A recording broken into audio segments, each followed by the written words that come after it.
ዛሬ ለወንድ ልጅ ብቻ የሚሆኑ ልብን የሚያደነድኑ 5 የወንድ ልጅ ህጎችን እናወራለን።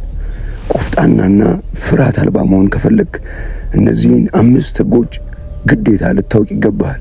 ህግ ቁጥር 1 አንገትህን አትስጥ። ጠብ ከመጣ ቀድመህ አጎንብሰህ ለጥቃት አትመቻች።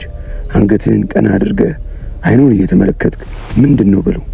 ያለበለዚያ ፍርሃትህን ካየ ይበላሃል ወይም ቀድመህ ሰንዝርበት። ህግ ቁጥር 2 ለደካማ ቦታ አትስጥ።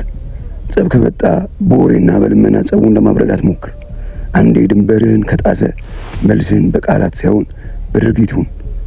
ርህራሄ ለቤት ውስጥ እንጂ ለጎዳና አይሆንም። ህግ ቁጥር 3 የመጀመሪያው ምትህ የመጨረሻው ይሁን። መማታት ከጀመርክ ደግመህ የምትመታበት እድል አትጠብቅ። የመጀመሪያው ምትህ ተቃራኒህን ዳግም እንዳይነሳ አድርጎ የሚያፈዝ መሆን አለበት። ህግ ቁጥር 4 ጥላህን እንኳን አትመን። ጎዳና ላይ ማንም ወንድምህ አይደለም። ከጎንህ የቆመው ሰው ነገ ጠላት ሊሆን ይችላል። ስለዚህ ሁሌም ለድንገተኛ ጥቃት ዝግጁ ሆነ ተራመድ። ህግ ቁጥር 5 ድል ወይንም ሞት። መሃል መንገድ የለም። አንዴ እጅህን ከሰነዘርክ ወይ አሸነፈው ውጣ ወይም ደግሞ ተሸነፈው ውደቅ።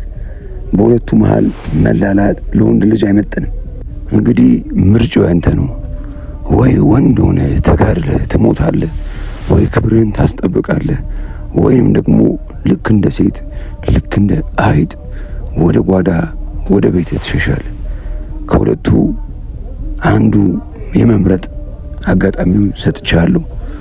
ወንዱን ምንም ማንንም እንዳትፈራ ከፈጣሪ ውጪ። አመሰግናለሁ። ሰብስክራይብ በማድረግ ቤተሰብ መሆን ትችላላችሁ። ይመቻችሁ።